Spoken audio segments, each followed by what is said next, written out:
Tapi pidato pelantikannya, berikan saya 100 peti mati, yang 99 akan saya pakai buat koruptor, yang 1 akan saya pakai sendiri kalau kamu lihat saya tidak benar. Luar biasa. Yang diperlukan sekarang ini keteladanan, hulama'uhum, sikap ngayomi, mencari jalan keluar, bukan memamerkan kekuasaan, memamerkan kekuatan, arogansi, menghormati perbedaan. Itu ciri demokrasi.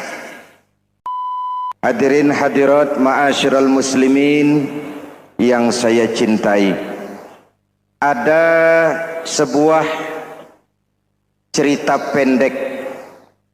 Seorang pengendara sepeda motor ditangkap oleh Pak Polisi, lalu diperiksa.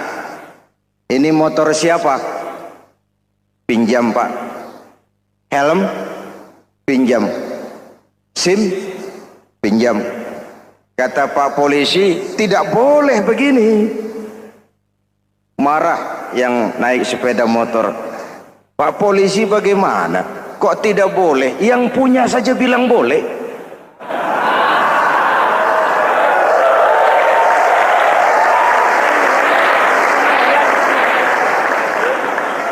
Cerita ini memberikan gambaran bagaimana masyarakat kita sekarang cenderung memboleh-bolehkan diri sendiri, melahirkan permissive society.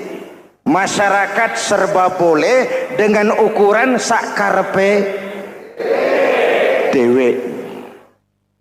Itu sebabnya agama diturunkan.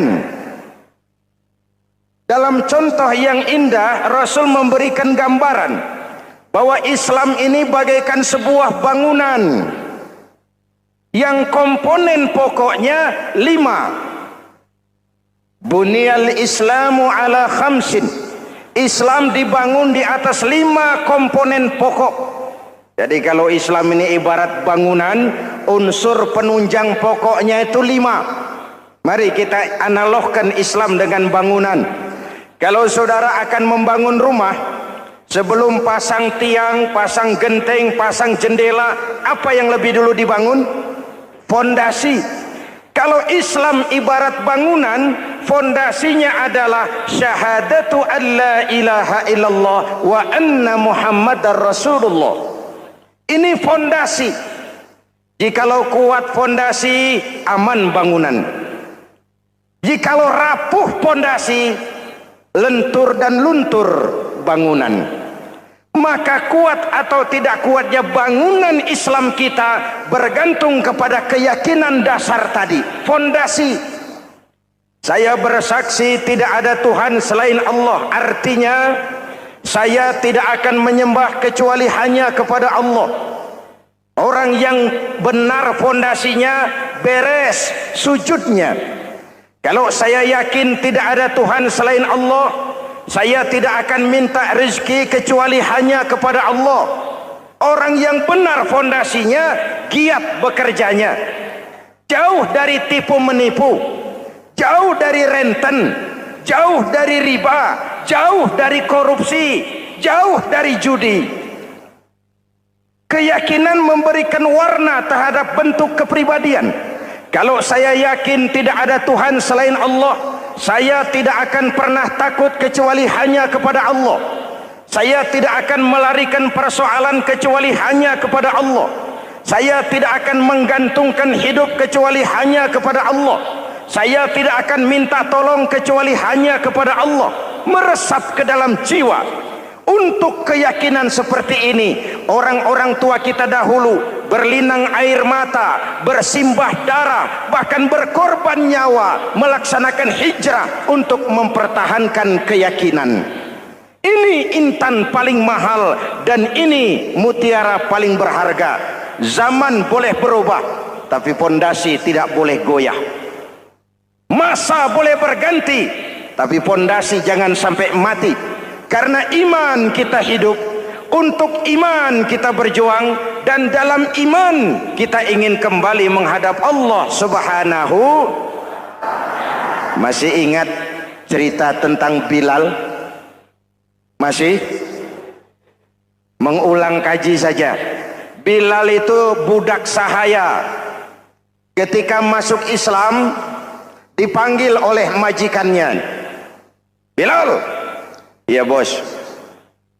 Saya dengar kamu masuk Islam ya? Iya bos. Kok berani-beraninya kamu masuk Islam? Memangnya kamu budak siapa Bilal? Ya budak bos.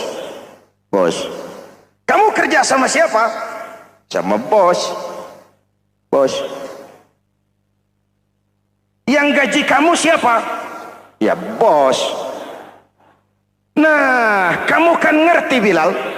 Kamu budak saya, kamu kerja dengan saya, yang gaji kamu saya, yang beri makan saya. Kenapa? Kok beraninya masuk Islam padahal kamu belum saya kasih izin? Bos, bos boleh beli badan saya, tapi jangan mimpi bisa membeli jiwa saya. Tuhan boleh kuasai badan saya, tapi jangan mimpi bisa menguasai keyakinan saya. Saya memang benar Tuhan yang gaji, tapi kan saya digaji, saya kerja. Kerja itu kewajiban saya, gaji itu hak saya. Soal keyakinan, jangan ikut campur bos. Kurang ajar kamu Bilal. Biarin. Bilal, begini saja. Kalau kau mau meninggalkan keyakinanmu, meninggalkan Allah Tuhanmu, kau akan kami merdekakan. Tapi kalau kau tetap dalam keyakinanmu, kamu akan saya siksa sampai mati. Bagaimana? Jangan mimpi bos. Lebih baik mati berkalang tanah daripada hidup bercermin bangkai. Biar saya gugur membela keyakinan daripada hidup jadi penjilat menjual akidah. Itu prinsip.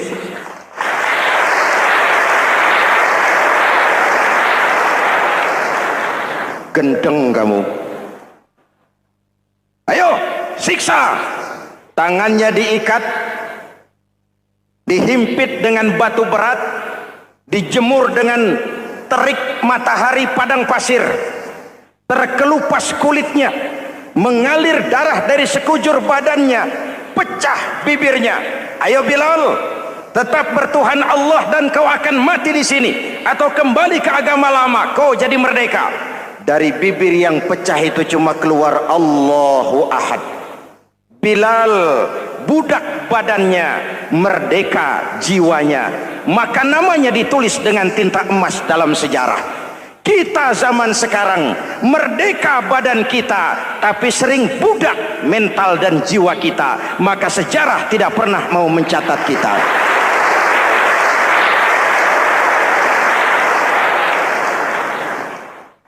Ma'asyiral muslimin yang saya cintai, fondasi sudah. Lalu apa lagi? Mulai memancangkan tiang. Tiangnya 5. Ada tiang namanya zuhur, asar, maghrib, subuh, isya. Tetapi agar bangunan menjadi kuat, ada tiang-tiang tambahan. Namanya rawatib dan nawafil. Rawatib itu ba'diyah atau qobliyah, nawafil itu di luar itu. Agar bangunan menjadi kuat, dibentuk pribadi lewat solat. Apa filsafatnya? Pertama, solat itu simbol penyerahan total kepada Allah. Kita ini sudah kontrak. Innallaha astara minal mu'minina anfusahum wa amwalahum bi anna lahumul jannah. Allah telah membeli dari orang-orang mukmin diri mereka, harta mereka, bagi mereka adalah surga. Penjual kita orang beriman, pembeli Allah, dagangannya amwal dan anfus, harganya adalah surga. Jelas? Penyerahan total itu dimulai dengan takbiratul ihram. Shalli fardal isya, Allahu akbar. Arahkan mata ke tempat kita sujud. Jangan lupa kalau sudah di atas, lupa dengan yang di bawah. Sudah jadi genteng, petatang peteteng di atas. Lalu bilang, merasa capek sendiri, kata genteng, kepada tiang, tiang kamu si enak, kata genteng, saya setengah mati di atas, kehujanan, kepanasan, kadang-kadang anak-anak nakal saya disambitin. Kata tiang, saudara genteng, ngomong jangan sembarangan ya. Kamu kira kamu bisa nongkrong dan nangkring di atas itu gara-gara siapa genteng? Kan saya yang sokong dari bawah. Kamu jadi pejabat tinggi, jadi anggota ini, anggota itu. Kami rakyat yang angkat. Jangan sudah di atas kami ditekan. Jangan agama dijadikan topeng untuk kepentingan pribadi. Berpolitik untuk kepentingan agama, ayo. Tapi menjual agama untuk kepentingan politik, itu yang merusak agama.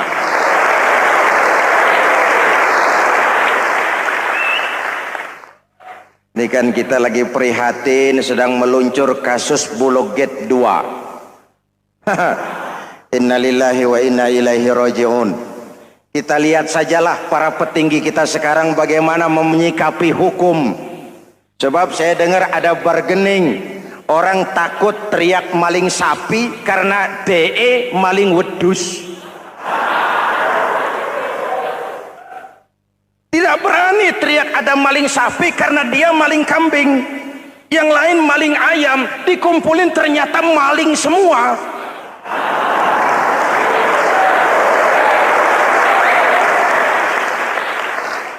Hadirin yang saya hormati, ini melukai rasa keadilan.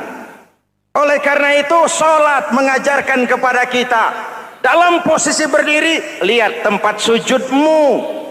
Jangan menteleng terus ke atas, lalu lupa dari mana kita berangkat. Itulah maknanya tawadhu, rendah hati, tidak melonjak angku dan sombong. Ada sebuah hadis Rasulullah bersabda, "Idza aradallahu biqaumin khairan." Apabila Allah menginginkan kebaikan kepada satu bangsa, apabila Allah menginginkan kebaikan kepada satu kelompok rakyat, walla alaihim khulama'uhum, maka yang naik jadi pemimpin adalah orang-orang yang santun, orang-orang yang lemah lembut, bukan orang yang menggunakan kekerasan dan tiran. Sedikit-sedikit main pecat, itu terlambat lahir. Mestinya lahir di zaman Hitler, mestinya lahir di zaman Benito Mussolini, atau kalau mau lebih klasik lagi di zaman Fir'aun. Kalau Allah menginginkan kebaikan kepada satu masyarakat, satu bangsa, satu negara, naiklah orang-orang yang santun, yang ngayomi, yang menjadi solusi dan jalan keluar untuk kepentingan rakyatnya, mampu memberikan keteladanan.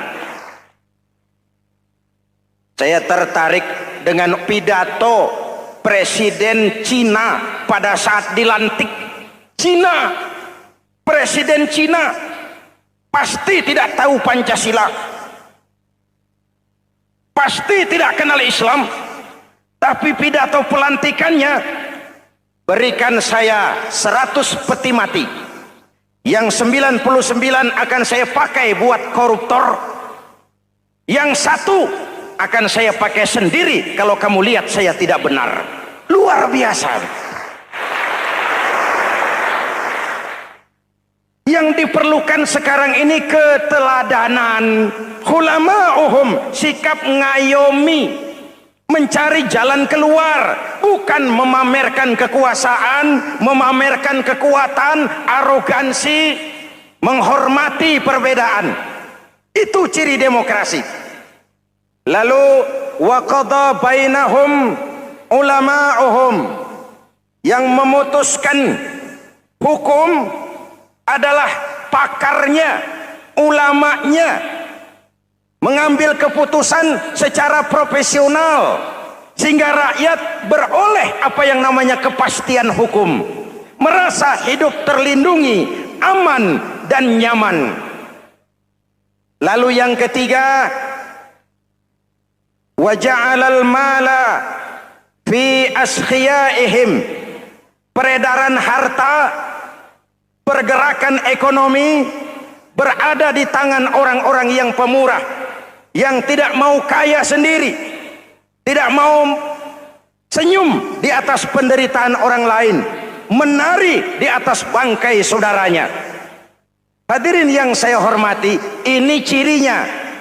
Tapi sebaliknya kata Nabi, wa idza aradallahu biqaumin syarran, apabila Allah menghendaki kejelekan, keburukan bagi satu bangsa, walla alaihim sufahauhum, yang naik jadi pemimpin orang-orang durjana, orang-orang kurang ajar, tapi dipoles dengan topeng yang bagus. Ini musim topeng. Musim apa? Topeng. Topeng itu apa perlunya? Menyembunyikan wajah asli. Sekarang ini Dracula berwajah Arjuna. Ini musim topeng. Kita rakyat harus hati-hati dan punya filter, mampu memilah dan memilih.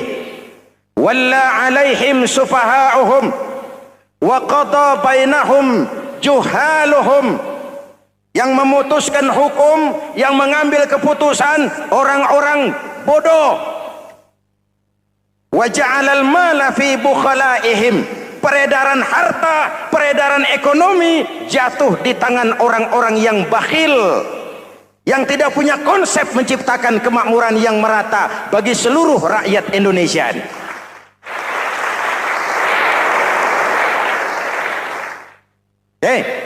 Kita kembali kepada tiang. Ini kan lagi cerita tiang tadi ya. Kalau sedang berdiri, lihat tempat sujud, jangan menteleng terus ke atas. Terserang penyakit tamak bin rakus alias serakah. Nah, selesai. Anggota badan yang paling terhormat ini kepala. Ketika sujud, sama rendahnya dengan telapak kaki. Allahu Akbar, yang besar cuma Allah.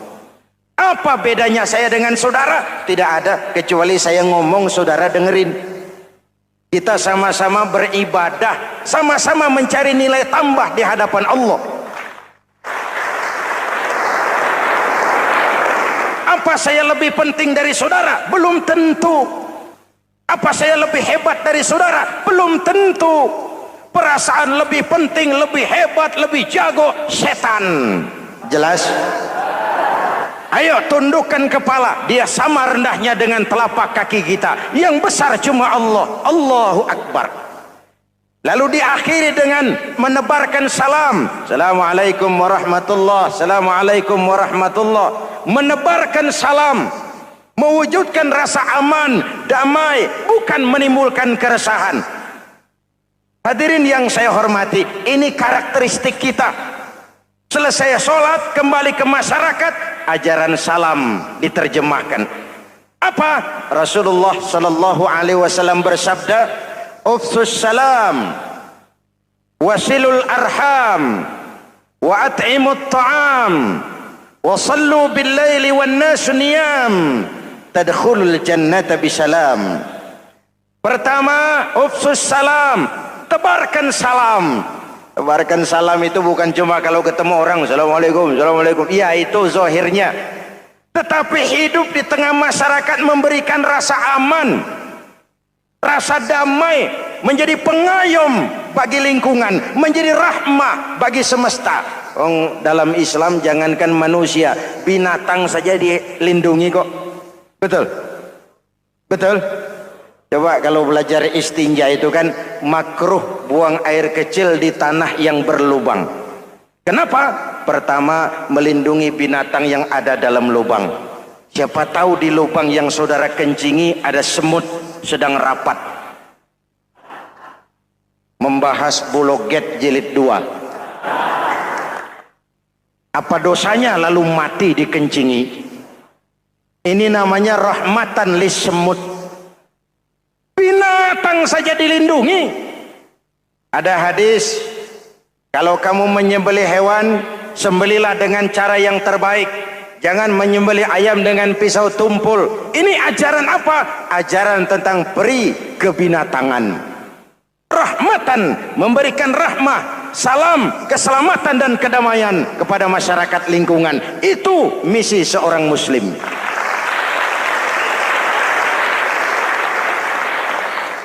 Hadirin hadirat ma'asyiral muslimin yang saya cintai, saya kembali kepada pesan Nabi tadi itu.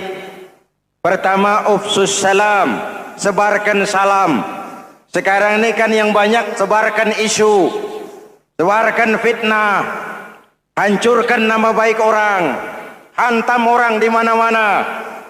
Padahal yang diajarkan ufsus salam, sebarkan perdamaian, bukan permusuhan. Cari kebenaran, bukan kemenangan. Lalu yang kedua, wasilul arham, sambungkan silaturahmi, tegakkan semangat kekeluargaan dan persaudaraan. Karena kita sudah diikat dengan tali akidah. Mari kita saling bertanya setelah lewat hari-hari yang dimana kita seperti saling berhadapan, seperti tercabut dari akar budaya kita sebagai bangsa. Semangat gotong royong, semangat kekeluargaan makin lentur dan luntur, dan perlu kita angkat kembali ke permukaan. Silul arham, sambungkan semangat silaturahmi. Wa at'imut ta'am, berikan makan orang-orang yang kelaparan, mempunyai kepekaan dan kepedulian.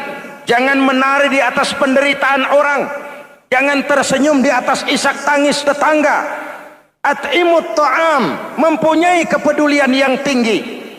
Wa sallu bil laili wan nasu niyam, bangunlah di keheningan malam ketika orang sedang tidur. Istilah saya, kalau mau telepon Allah, jangan lupa nomor teleponnya, 44342. Jumlahnya 17. Zuhur, asar, maghrib, isya, subuh, 44342. Jangan ragu-ragu, kalau angka cukup telepon sambung. Kalau angka kurang, hati-hati salah sambung.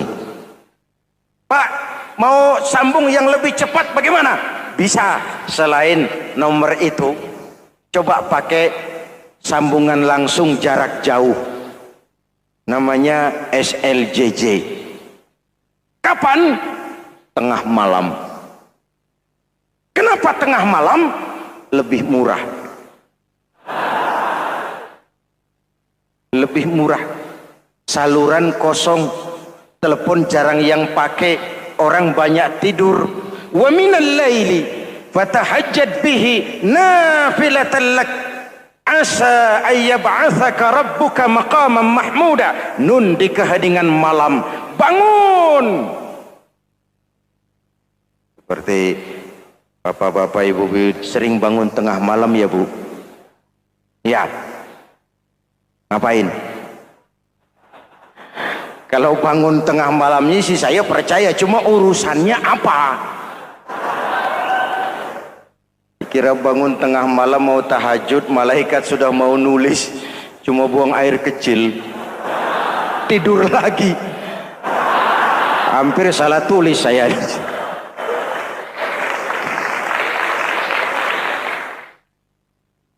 Baik, fondasi sudah Pak, tiang siap, lalu apa lagi? Nah, rumah itu supaya ada batas, perlu pagar, dinding, tembok. Yang jadi batas, dinding, tembok, puasa. Asyamu junnatun, puasa adalah dinding, benteng yang menyelamatkan manusia jangan sampai menyentuh wilayah lain. Ada batas-batas dan norma yang diindahkan. Selesai, tembok, dinding, selesai. Pagar, selesai. Lah rumah itu supaya bersih, kan harus ada kamar mandi, jendela, pintu, yang fungsinya membersihkan zakat. Kalau dia zakatul mal, dia bersihkan harta kita. Kalau dia zakatul fitrah, dia bersihkan jiwa kita. Kalau dia zakatul tijarah, dia bersihkan bisnis kita. Kalau dia zakatul ma'adin, dia bersihkan barang tambang kita. Karena itu dalam kitab-kitab fikih dikatakan zakat itu adalah harta yang tu'khazu min aghniyaihim wa turaddu ila fuqaraihim. Kiai Haji Zainuddin Hamidi, atau dikenal sebagai Kiai Haji Zainuddin MZ. Beliau lahir pada tanggal 2 Maret 1952. Kiai Haji Zainuddin MZ adalah seorang pemuka agama Islam di Indonesia yang populer melalui ceramahnya di radio dan televisi. Julukannya adalah Dai Berjuta Umat karena dakwahnya yang dapat menyentuh seluruh lapisan masyarakat. Dan ia pernah menjabat sebagai Ketua Umum Partai Bintang Reformasi, kemudian digantikan oleh Bursah Zarnubi. Kiai Haji Zainuddin MZ merupakan anak tunggal buah cinta pasangan Turmuzi dan Zainabun dari keluarga Betawi asli. Ayahnya yang pensiunan pegawai PLN adalah seorang yang taat beragama, sementara ibunya seorang ibu rumah tangga. Sejak umur 2 tahun, Kiai Haji Zainuddin MZ sudah ditinggal sang ayah. Untuk memenuhi kebutuhan hidupnya, sejak kecil Kiai Haji Zainuddin MZ sering membantu sang ibu untuk berjualan nasi uduk. Selama 6 tahun Kiai Haji Zainuddin MZ mengenyam pendidikan di bawah asuhan Kiai Haji Idam Chalid, ulama karismatik asal Kalimantan, sekaligus politisi ulung yang pernah menjabat sebagai Ketua MPR dan Ketua DPR pada periode 1971 sampai 1977.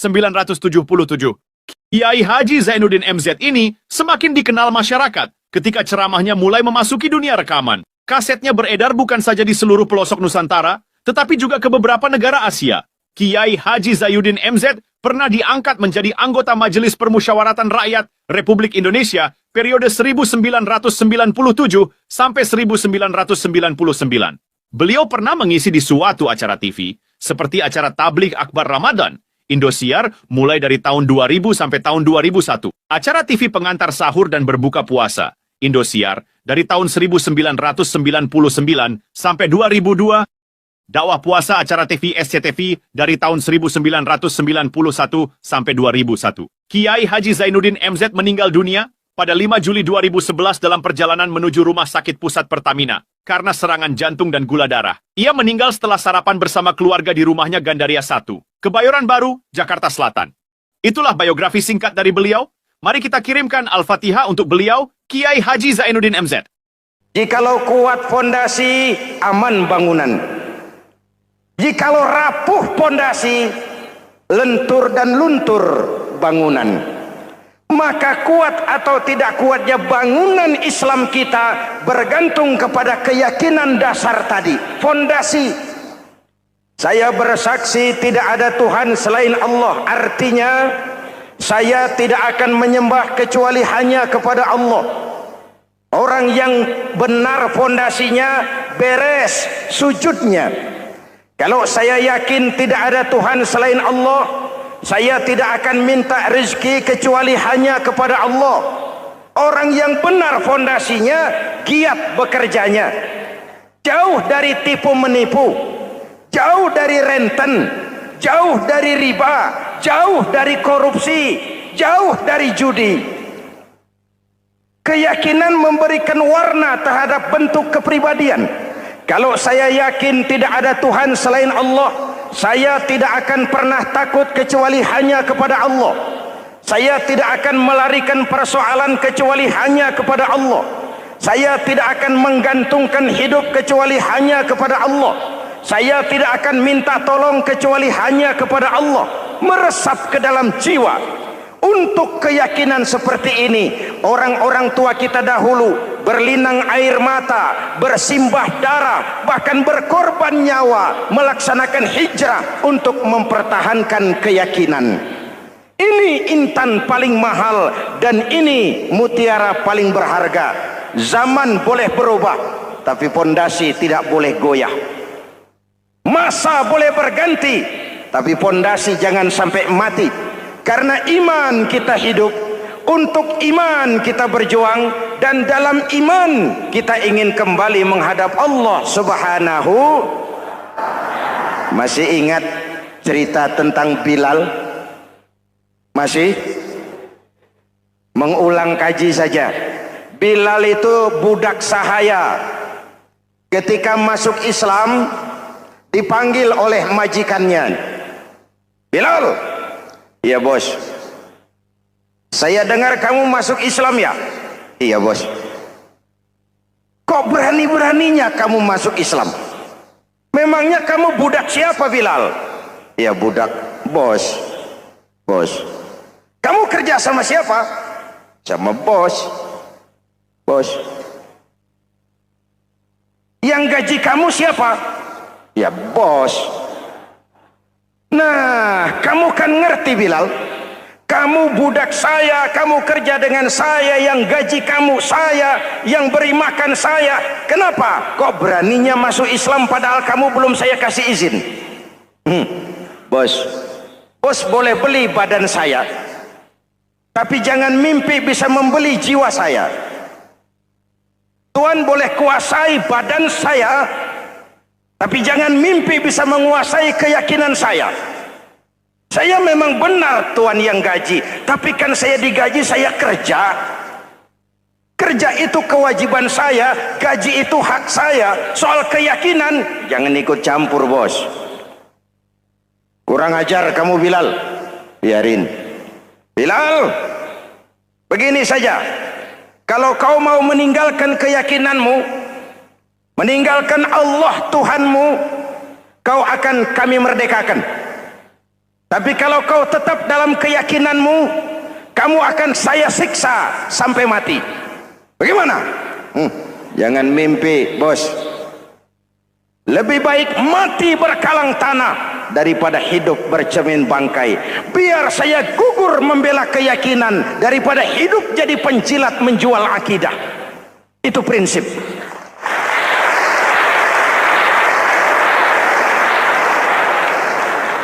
Gendeng kamu. Ayo, siksa. Tangannya diikat, dihimpit dengan batu berat, dijemur dengan terik matahari padang pasir, terkelupas kulitnya, mengalir darah dari sekujur badannya, pecah bibirnya. Ayo Bilal, tetap bertuhan Allah dan kau akan mati di sini, atau kembali ke agama lama, kau jadi merdeka. Dari bibir yang pecah itu cuma keluar Allahu Ahad. Bilal budak badannya, merdeka jiwanya, maka namanya ditulis dengan tinta emas dalam sejarah. Kita zaman sekarang merdeka badan kita, tapi sering budak mental dan jiwa kita, maka sejarah tidak pernah mau mencatat kita.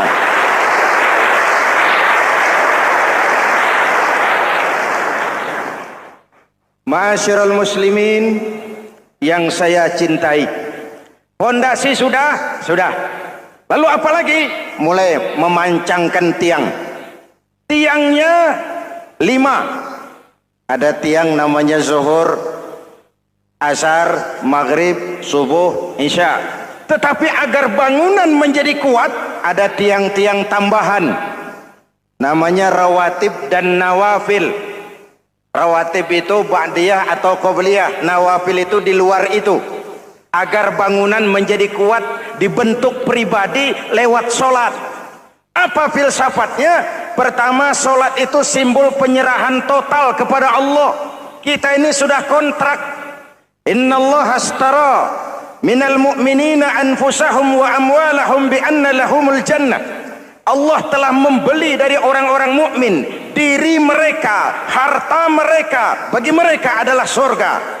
Penjual kita orang beriman, pembeli Allah, dagangannya amwal dan anfus, harganya adalah surga. Jelas? Penyerahan total itu dimulai dengan takbiratul ihram. Shalli fardal isya, Allahu akbar. Arahkan mata ke tempat kita sujud. Jangan lupa kalau sudah di atas, lupa dengan yang di bawah. Sudah jadi genteng, petatang peteteng di atas. Lalu bilang, merasa capek sendiri, kata genteng kepada tiang. Tiang, kamu sih enak, kata genteng. Saya setengah mati di atas. Kehujanan, kepanasan, kadang-kadang anak-anak nakal saya disambitin. Kata tiang, saudara genteng, ngomong jangan sembarangan ya. Kamu kira kamu bisa nongkrong dan nangkring di atas, itu gara-gara siapa genteng? Kan saya yang sokong dari bawah. Kamu jadi pejabat tinggi, jadi anggota ini, anggota itu. Kami rakyat yang angkat, jangan sudah di atas kami ditekan. Jangan agama dijadikan topeng untuk kepentingan pribadi. Berpolitik untuk kepentingan agama, ayo. Tapi menjual agama untuk kepentingan politik, itu yang merusak agama.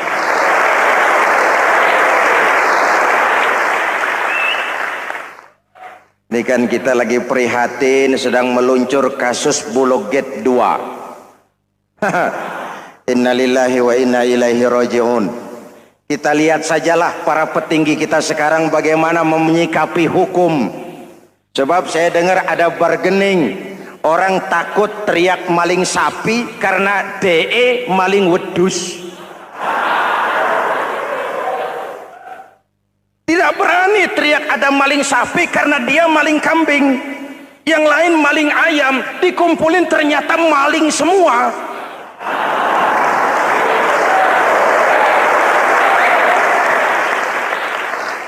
Hadirin yang saya hormati, ini melukai rasa keadilan.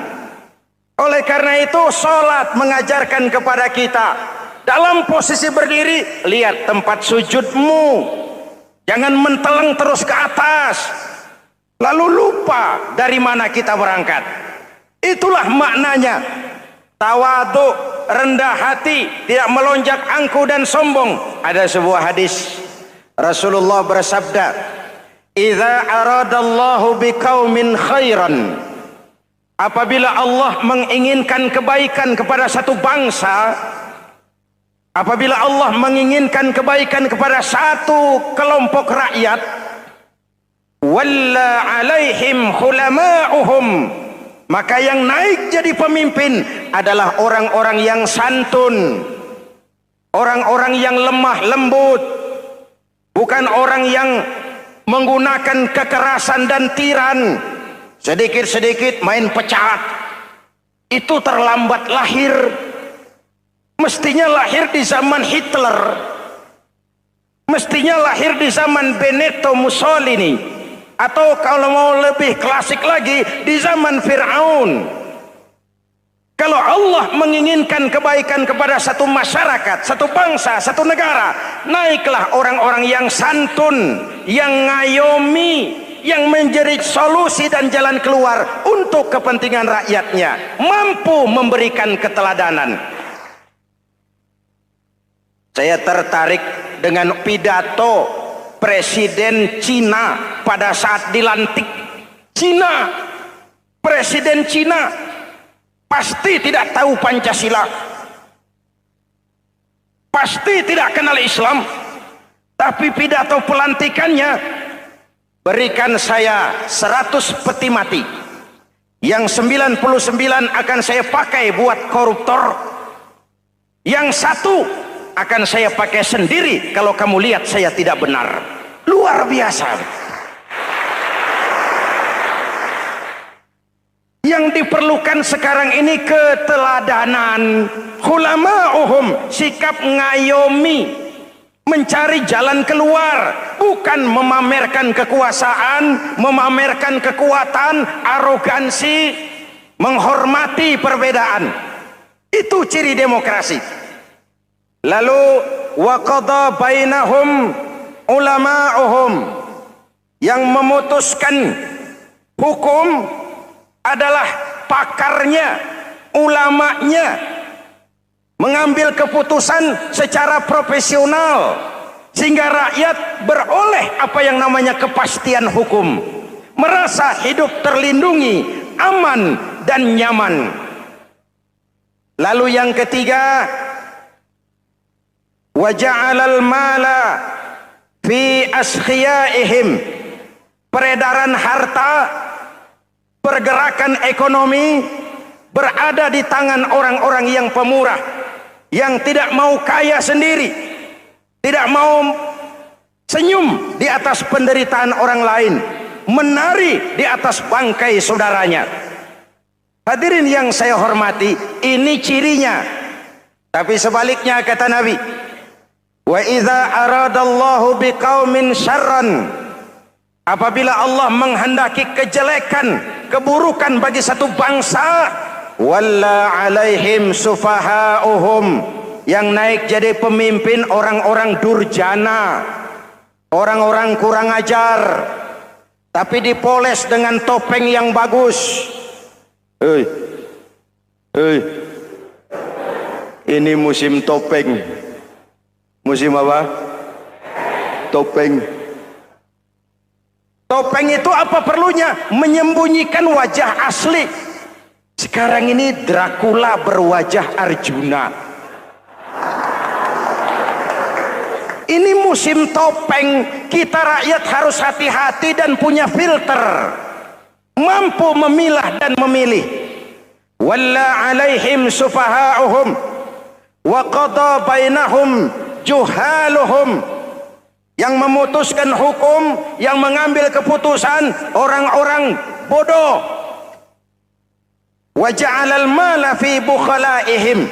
Peredaran harta, peredaran ekonomi jatuh di tangan orang-orang yang bakhil, yang tidak punya konsep menciptakan kemakmuran yang merata bagi seluruh rakyat Indonesia.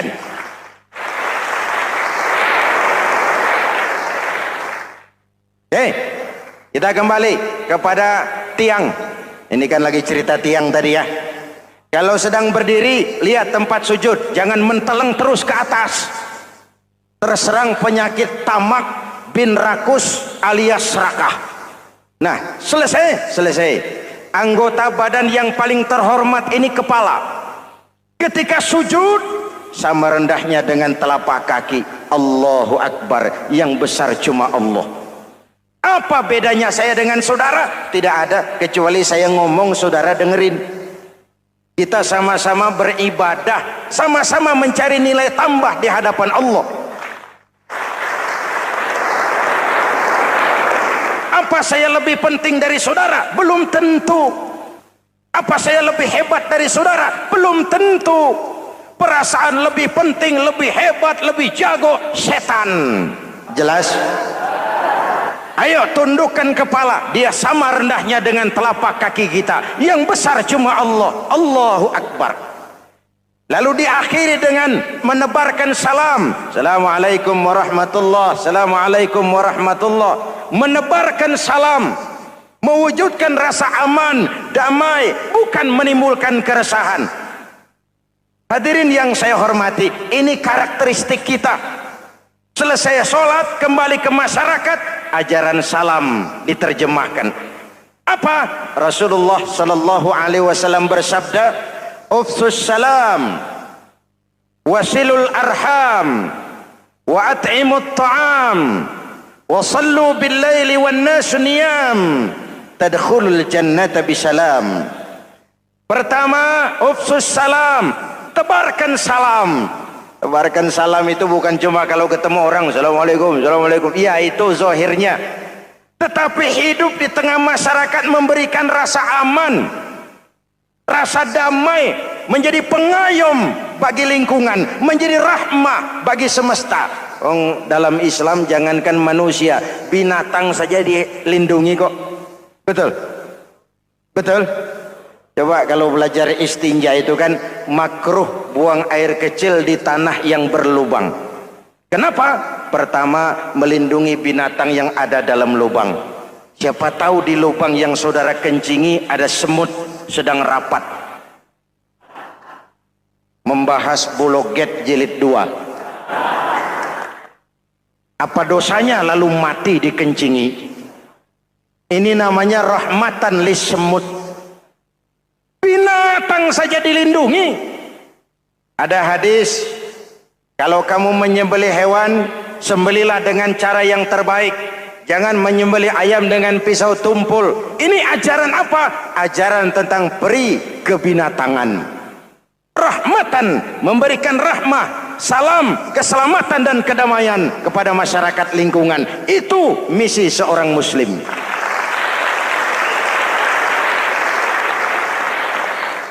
Hadirin hadirat ma'asyiral muslimin yang saya cintai, saya kembali kepada pesan Nabi tadi itu.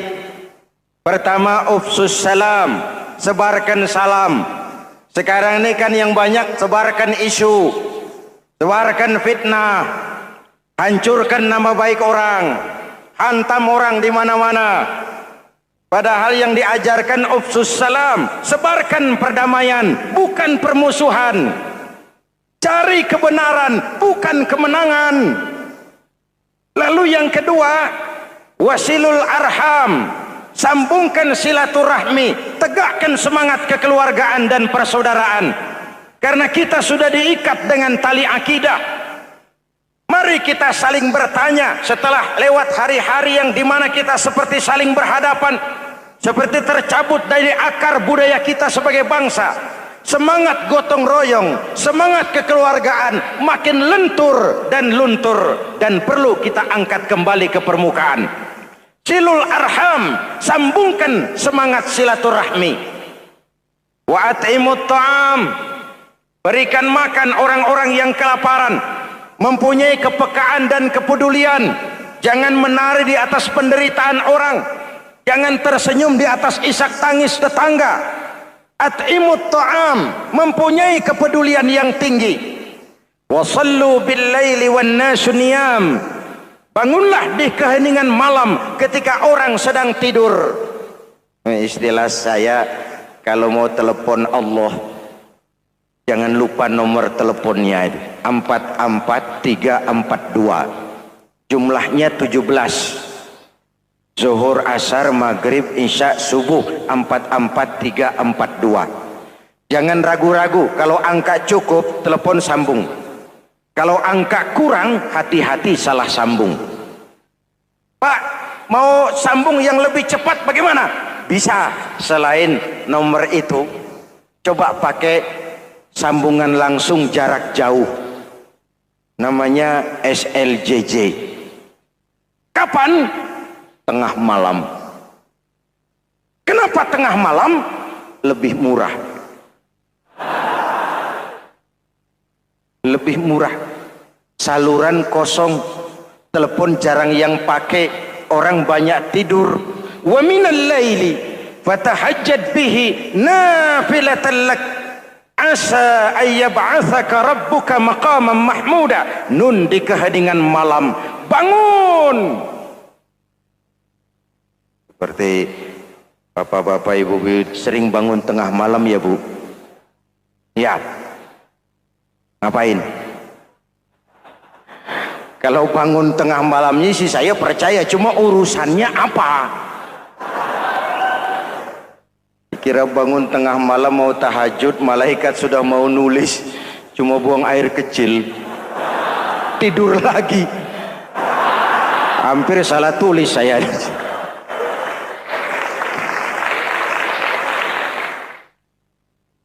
Baik, fondasi sudah Pak, tiang siap, lalu apa lagi? Nah, rumah itu supaya ada batas, perlu pagar, dinding, tembok. Yang jadi batas, dinding, tembok, puasa. Asyamu junnatun, puasa adalah dinding, benteng yang menyelamatkan manusia jangan sampai menyentuh wilayah lain. Ada batas-batas dan norma yang diindahkan. Selesai, tembok, dinding, selesai. Pagar, selesai. Lah rumah itu supaya bersih, kan harus ada kamar mandi, jendela, pintu, yang fungsinya membersihkan zakat. Kalau dia zakatul mal, dia bersihkan harta kita. Kalau dia zakatul fitrah, dia bersihkan jiwa kita. Kalau dia zakatul tijarah, dia bersihkan bisnis kita. Kalau dia zakatul ma'adin, dia bersihkan barang tambang kita. Karena itu dalam kitab-kitab fikih dikatakan zakat itu adalah harta yang tu'khazu min aghniyaihim wa turaddu ila fuqaraihim. Jikalau kuat fondasi, aman bangunan. Jikalau rapuh fondasi, lentur dan luntur bangunan. Maka kuat atau tidak kuatnya bangunan Islam kita bergantung kepada keyakinan dasar tadi, fondasi. Saya bersaksi tidak ada Tuhan selain Allah, artinya saya tidak akan menyembah kecuali hanya kepada Allah. Orang yang benar fondasinya beres sujudnya. Kalau saya yakin tidak ada Tuhan selain Allah, Saya tidak akan minta rezeki kecuali hanya kepada Allah. Orang yang benar fondasinya, giat bekerjanya, jauh dari tipu menipu, jauh dari renten, jauh dari riba, jauh dari korupsi, jauh dari judi. Keyakinan memberikan warna terhadap bentuk kepribadian. Kalau saya yakin tidak ada Tuhan selain Allah, saya tidak akan pernah takut kecuali hanya kepada Allah. Saya tidak akan melarikan persoalan kecuali hanya kepada Allah. Saya tidak akan menggantungkan hidup kecuali hanya kepada Allah.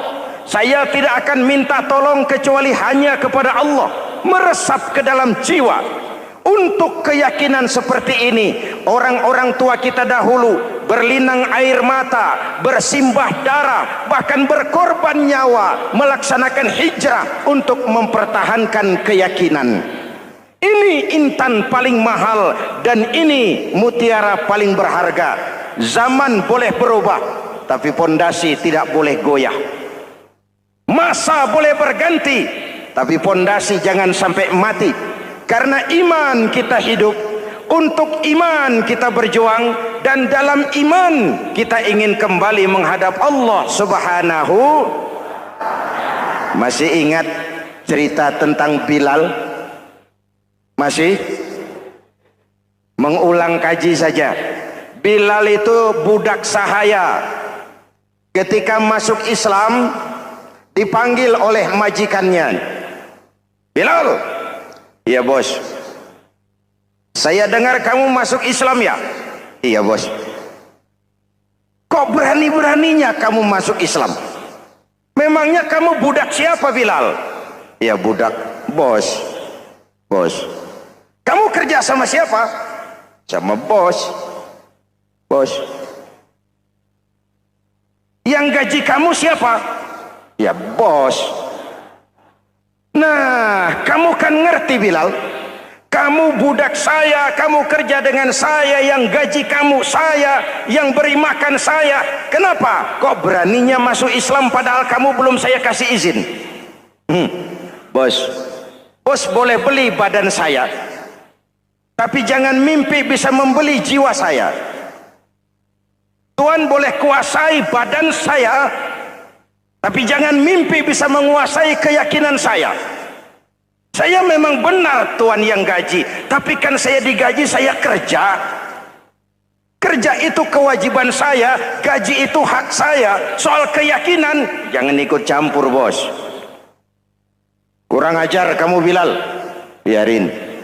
Bilal, begini saja. Kalau kau mau meninggalkan keyakinanmu, meninggalkan Allah Tuhanmu, kau akan kami merdekakan. Tapi kalau kau tetap dalam keyakinanmu, kamu akan saya siksa sampai mati. Bagaimana? Jangan mimpi bos. Lebih baik mati berkalang tanah daripada hidup bercermin bangkai. Biar saya gugur membela keyakinan daripada hidup jadi penjilat menjual akidah. Itu prinsip.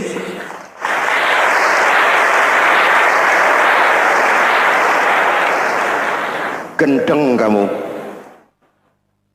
Ayo, siksa. Tangannya diikat, dihimpit dengan batu berat, dijemur dengan terik matahari padang pasir, terkelupas kulitnya, mengalir darah dari sekujur badannya, pecah bibirnya. Ayo Bilal, tetap bertuhan Allah dan kau akan mati di sini, atau kembali ke agama lama, kau jadi merdeka. Dari bibir yang pecah itu cuma keluar Allahu Ahad. Bilal budak badannya, merdeka jiwanya, maka namanya ditulis dengan tinta emas dalam sejarah.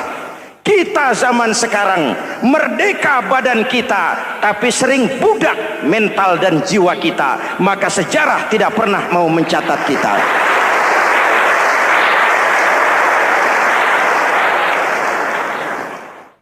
Masyarul muslimin yang saya cintai, fondasi sudah. Lalu apa lagi? Mulai memancangkan tiang. Tiangnya 5. Ada tiang namanya zuhur, asar, maghrib, subuh, isya. Tetapi agar bangunan menjadi kuat, ada tiang-tiang tambahan, namanya rawatib dan nawafil. Rawatib itu ba'diyah atau qobliyah, nawafil itu di luar itu. Agar bangunan menjadi kuat, dibentuk pribadi lewat sholat. Apa filsafatnya? Pertama, sholat itu simbol penyerahan total kepada Allah. Kita ini sudah kontrak. Innallaha astara minal mu'minina anfusahum wa amwalahum bi anna lahumul jannah. Allah telah membeli dari orang-orang mukmin diri mereka, harta mereka, bagi mereka adalah surga.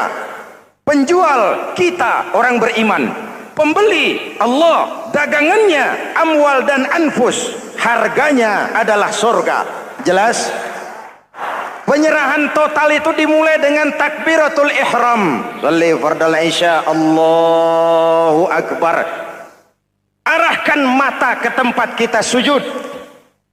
Jangan lupa kalau sudah di atas, lupa dengan yang di bawah. Sudah jadi genteng, petatang peteteng di atas. Lalu bilang, merasa capek sendiri, kata genteng kepada tiang. Tiang, kamu sih enak, kata genteng. Saya setengah mati di atas. Kehujanan, kepanasan, kadang-kadang anak-anak nakal saya disambitin. Kata tiang, saudara genteng, ngomong jangan sembarangan ya. Kamu kira kamu bisa nongkrong dan nangkring di atas, itu gara-gara siapa genteng? Kan saya yang sokong dari bawah. Kamu jadi pejabat tinggi, jadi anggota ini, anggota itu. Kami rakyat yang angkat, jangan sudah di atas kami ditekan. Jangan agama dijadikan topeng untuk kepentingan pribadi.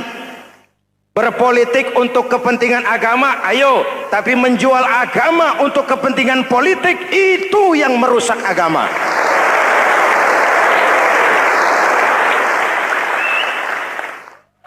Ini kan kita lagi prihatin, sedang meluncur kasus Bulog Gate 2. Innalillahi wa inna ilaihi raji'un. Kita lihat sajalah para petinggi kita sekarang bagaimana menyikapi hukum. Sebab saya dengar ada bargaining, orang takut teriak maling sapi karena DE maling wedus. Tidak berani teriak ada maling sapi karena dia maling kambing. Yang lain maling ayam, dikumpulin ternyata maling semua.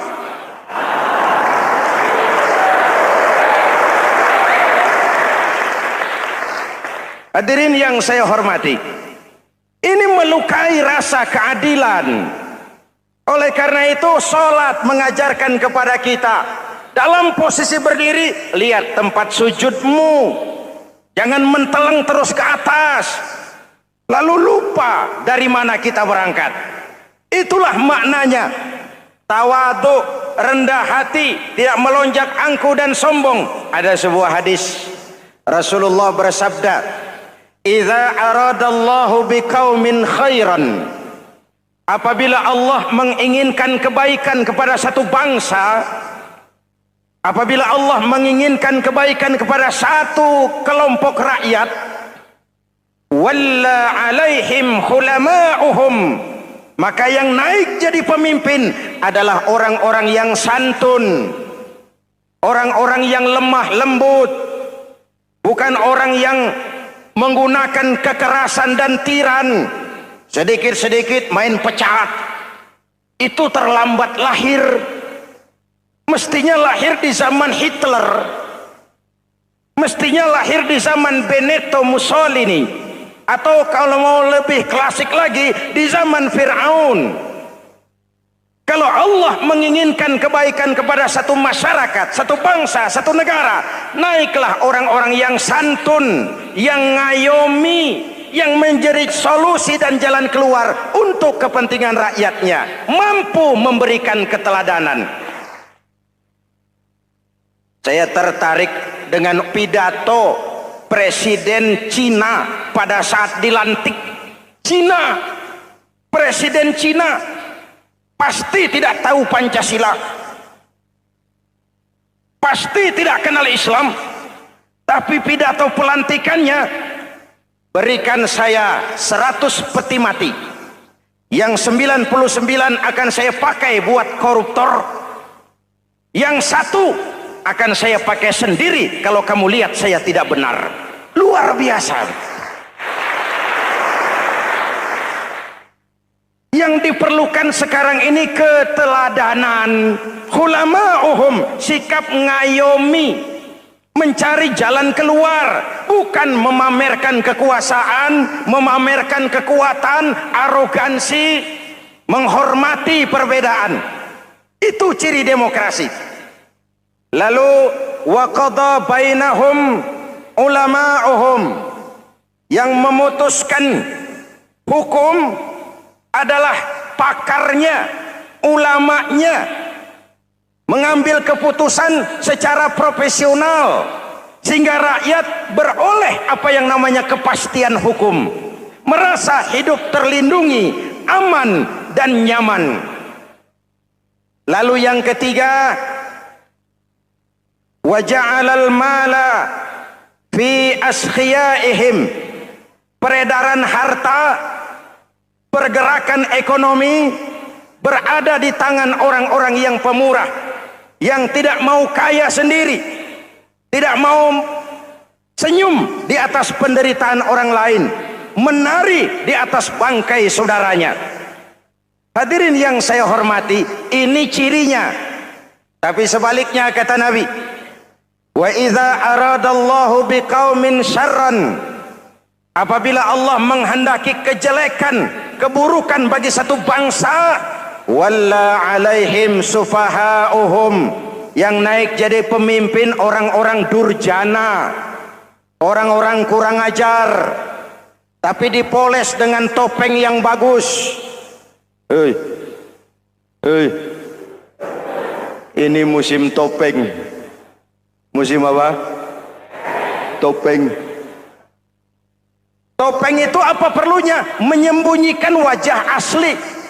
Sekarang ini Dracula berwajah Arjuna. Ini musim topeng. Kita rakyat harus hati-hati dan punya filter, mampu memilah dan memilih. Walla alaihim sufaha'uhum wa qada bainahum juhaluhum, yang memutuskan hukum, yang mengambil keputusan orang-orang bodoh. Wa ja'alal mala fi bukhalaihim, peredaran harta, peredaran ekonomi jatuh di tangan orang-orang yang bakhil, yang tidak punya konsep menciptakan kemakmuran yang merata bagi seluruh rakyat Indonesia.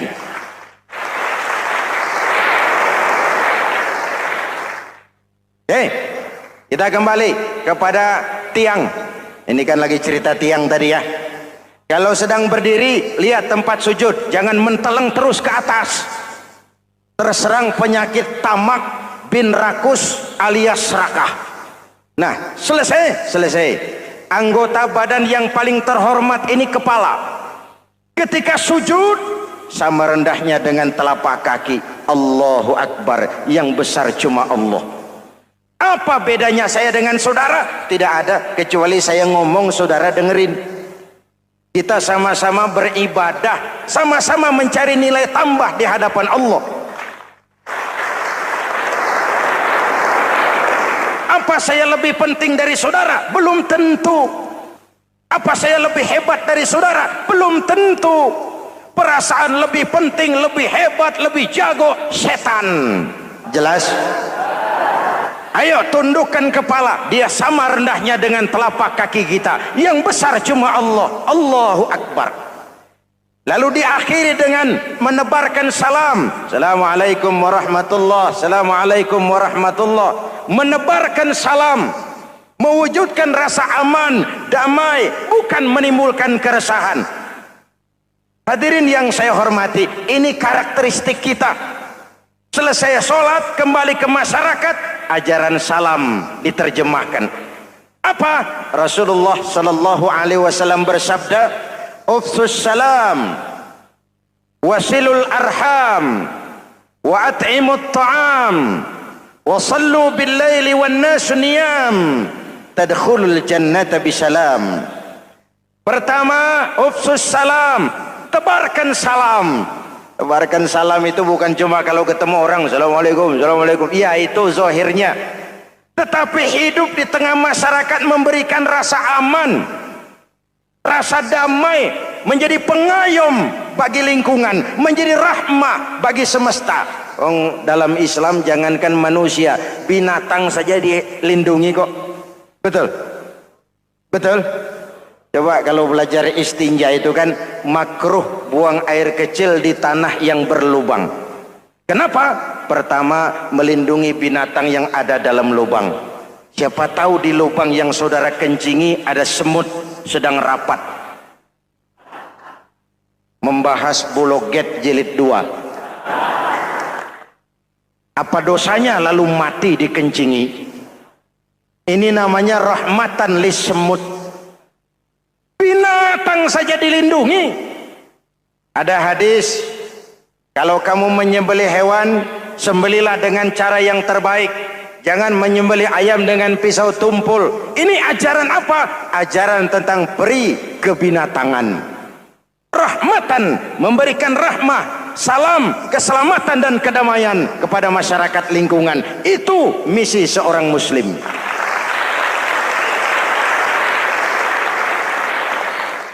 Hadirin hadirat ma'asyiral muslimin yang saya cintai, saya kembali kepada pesan Nabi tadi itu.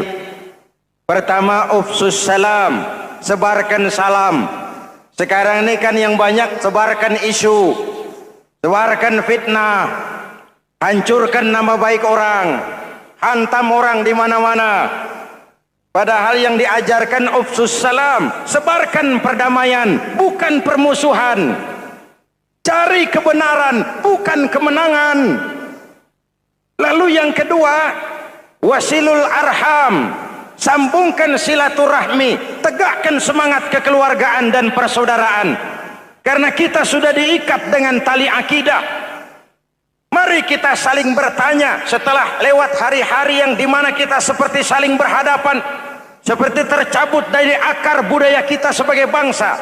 Semangat gotong royong, semangat kekeluargaan makin lentur dan luntur, dan perlu kita angkat kembali ke permukaan. Silul arham, sambungkan semangat silaturahmi. Wa at'imut ta'am, berikan makan orang-orang yang kelaparan. Mempunyai kepekaan dan kepedulian. Jangan menari di atas penderitaan orang, jangan tersenyum di atas isak tangis tetangga. At'imut ta'am, mempunyai kepedulian yang tinggi. Wasallu bil laili wan nasu niyam, bangunlah di keheningan malam ketika orang sedang tidur.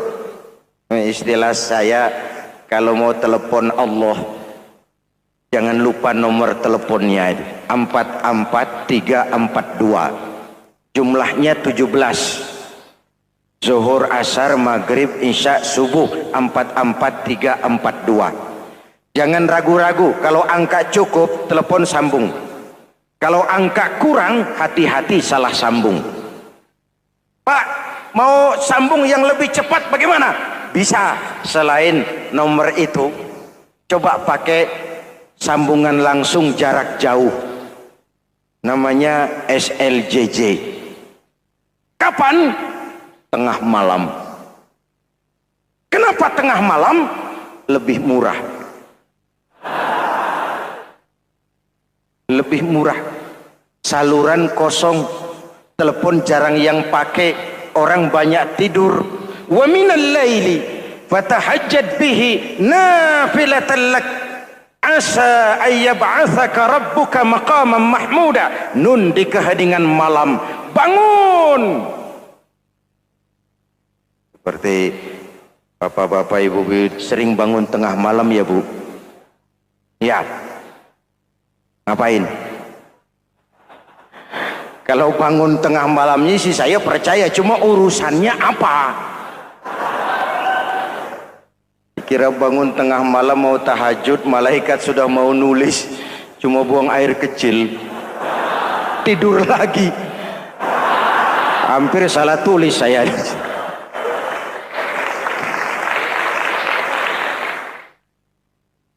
Baik. Pondasi sudah? Sudah, Pak. Tiang siap? Siap.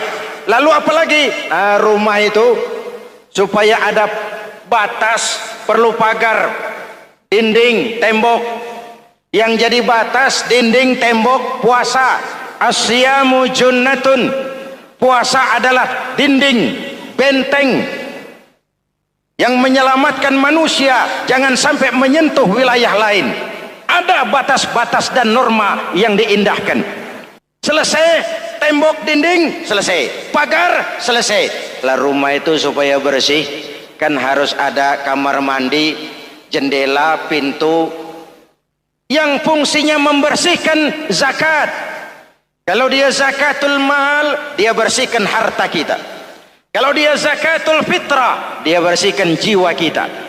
Kalau dia zakatul tijarah, dia bersihkan bisnis kita.